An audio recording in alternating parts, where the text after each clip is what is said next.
अगर आप भी देखते हैं 1.5 लाख की वेतन वाले सरकारी नौकरी का सपना, तो जीके जीनियस पंकज के करेंट अफेयर के वीडियो को बनाओ अपना। दोस्तों, आज मैं आप सभी के लिए लेकर आया हूं 16 और 17 मार्च 2024 के करेंट अफेयर के सारे इम्पोर्टेंट क्वेश्चन एक ही वीडियो पर। तो चलिए शुरू करते हैं।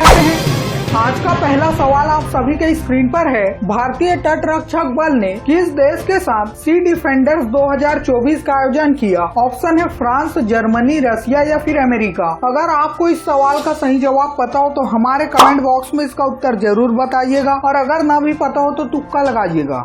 The correct answer is option D, America. भारतीय तट रक्षक बल ने द्विपक्षीय सहयोग को मजबूत करने के लिए अमेरिकी तट रक्षक बल के साथ संयुक्त अभ्यास सी डिफेंडर्स 2024 आयोजित किया। यह संयुक्त अभ्यास 9 और 10 मार्च 2024 को अमेरिका के पोर्ट ब्लेयर के तट पर आयोजित किया गया। अगर आपको इस सवाल से संबंधित और भी जानकारी पढ़नी है तो आप इस वीडियो को रोककर पढ़ सकते हैं। वैसे तो इतनी जानकारी आपके लिए पर्याप्त है। तो अगला और दूसरा सवाल है, राष्ट्रपति द्रौपदी मुर्मू ने हाल ही में किसे राज्यसभा के लिए मनोनीत किया? ऑप्शन है उदय कोटक, अजय सिन्हा, सुधा मूर्ति या फिर सुधा कोटक जी को।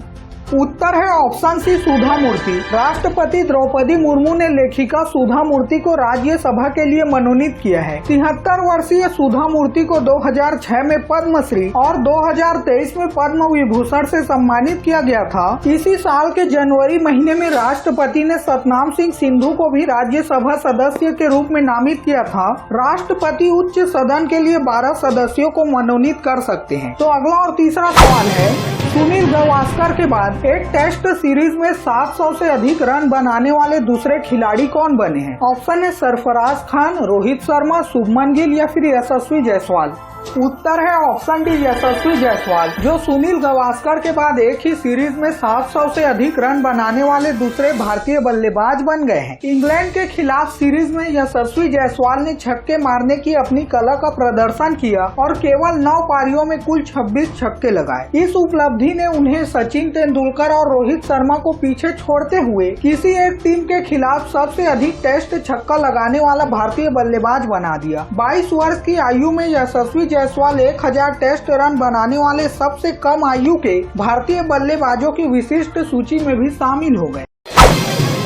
कौन सा देश सैन्य गठबंधन नाटो का नया सदस्य बन गया है? ऑप्शन है ब्राजील, यूएसए, अल्बानिया या फिर Sweden. The correct answer is option D, Sweden country. यूरोपीय देश स्वीडन औपचारिक रूप से ट्रांसलांटिक सैन्य गठबंधन के 32वें सदस्य के रूप में नाटो में शामिल हो गया, जिससे सेकेंड वर्ल्ड वॉर के बाद दशकों की तटस्थता समाप्त हो गई, क्योंकि रूस के 2022 में यूक्रेन पर आक्रमण के बाद यूरोप में रूसी आक्रमणता के बारे में चिंताएं बढ़ गई है। स्वीडिश प्रधानमंत्री उल्फ क्रिस्टरसन ने इसकी घोषणा की है। उत्तरी अटलांटिक गठबंधन 32 सदस्य देशों का एक अंतर सरकारी सैन्य गठबंधन है, जिसकी स्थापना 1949 में हुई। तो अगला और पांचवा सवाल आप सभी के स्क्रीन पर है। भारतीय रिजर्व बैंक ने स्थानीय मुद्राओं के उपयोग को बढ़ावा देने के लिए किसके साथ एक समझौते पर हस्ताक्षर किया है? ऑप्शन है एशियाई विकास बैंक, विश्व बैंक, बैंक इंडोनेशिया या फिर न्यू डेवलपमेंट बैंक के साथ। उत्तर है ऑप्शन सी, बैंक इंडोनेशिया। भारतीय रिजर्व बैंक और बैंक इंडोनेशिया मतलब बीआई ने स्थानीय मुद्रा के उपयोग को बढ़ावा देने के लिए मुंबई में एक समझौता ज्ञापन पर हस्ताक्षर किया है। समझौता ज्ञापन पर भारतीय रिजर्व बैंक के गवर्नर शक्तिकांत दास और बैंक इंडोनेशिया के गवर्नर पेरी वारजियो ने हस्ताक्षर किया। इस समझौते पर क्या क्या फैसला लिया गया इसका उल्लेख अभी तक नहीं किया गया है। तो अगला सवाल जानने से पहले अगर आपको करेंट अफेयर के साथ अप टू डेट रहना पसंद है तो इस वीडियो को लाइक और चैनल को सब्सक्राइब या फॉलो करके कमेंट में इस वीडियो के लास्ट में पूछे गए सवाल का जवाब जरूर बताइएगा। तो अगला सवाल है, कौन सा शहर 11 से 17 मार्च तक विश्व के सबसे बड़े साहित्यिक उत्सव साहित्योत्सव की मेजबानी कर रहा है? ऑप्शन है नई दिल्ली, मुंबई, कोलकाता, जयपुर। उत्तर है ऑप्शन है नई दिल्ली। साहित्य अकादमी द्वारा विश्व का सबसे बड़ा साहित्यिक उत्सव साहित्योत्सव 11 से 17 मार्च 2024 तक आयोजित किया गया। साहित्य अकादमी के 70 वर्ष पूरे होने के उपलक्ष्य में आयोजित इस महोत्सव में 100 से अधिक प्रसिद्ध लेखक और विद्वान शामिल होंगे। महोत्सव का मुख्य आकर्षण साहित्य अकादमी पुरस्कार 2023 का प्रस्तुति समारोह होगा, जो 12 मार्च मतलब आज नई दिल्ली के कमानी सभागार में आयोजित किया जाएगा। तो अगला और सातवां 9वां सवाल आप सभी की स्क्रीन पर है।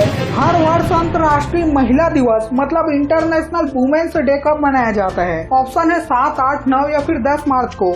उत्तर है ऑप्शन बी 8 मार्च। 8 मार्च को पूरी दुनिया में अंतर्राष्ट्रीय महिला दिवस मनाया जाता है। इस दिन की शुरुआत अमेरिका में करीब 115 साल पहले हुई थी, जब 1908 में अमेरिका में महिलाओं ने अपने अधिकारों के लिए एक बड़ा आंदोलन चलाया था। वर्ष 2024 का अंतर्राष्ट्रीय महिला दिवस अभियान इंस्पायर इंक्लूजन पर आधारित है और इस वर्ष की थीम महिलाओं में निवेश प्रगति में तेजी लाए हैं।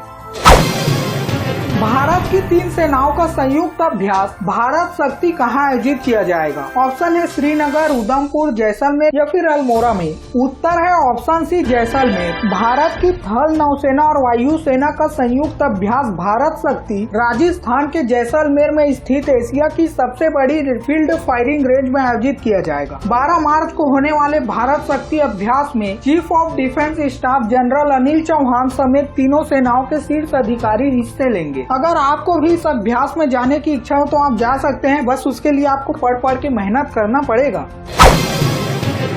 हाल ही में अंतर्राष्ट्रीय सौर गठबंधन का नया सदस्य कौन बना है? ऑप्शन है पनामा, केन्या, चिली या फिर अर्जेंटीना।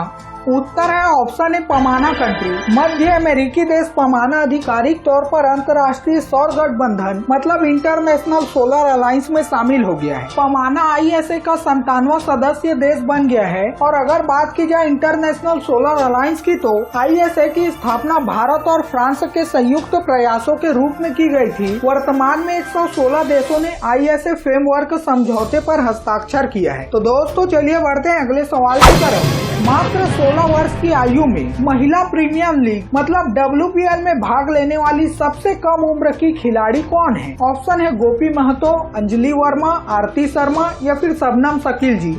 उत्तर है ऑप्शन डी शबनम शकील। आंध्र प्रदेश के विशाखापट्टनम की 16 वर्षीय क्रिकेटर शबनम शकील ने महिला प्रीमियर लीग में भाग लेने वाली सबसे कम उम्र की खिलाड़ी बनकर इतिहास रच दिया है। वैसे आप WPL देख रहे हो कि नहीं कमेंट में जरूर बताइएगा। तो अगला सवाल है, बजर बजने के कारण आज की प्रश्नोत्तरी यहीं पर समाप्त करनी पड़ेगी। उससे पहले चलिए जानते हैं कल के सवाल का सही जवाब क्या था। कल के सवाल का सही जवाब है ऑप्शन बी 2019। दिसंबर 2019 में भारतीय संसद ने नागरिकता अधिनियम कानून मतलब CCA पारित किया था। तो दोस्तों चलिए देखते हैं आज का सवाल क्या है। 4 वेदों में सबसे पुराना वेद कौन सा है? ऑप्शन है सामवेद, यजुर्वेद, ऋग्वेद या फिर अथर्ववेद। अगर आपको इस सवाल का सही जवाब पता हो तो हमारे कमेंट बॉक्स में इसका उत्तर जरूर बताइएगा और अगर न भी पता हो तो तुक्का तो लगाइएगा। कल फिर मिलते हैं कल के करेंट अफेयर के वीडियो के साथ। तब तक के लिए बाय बाय। जय हिंद, जय भारत।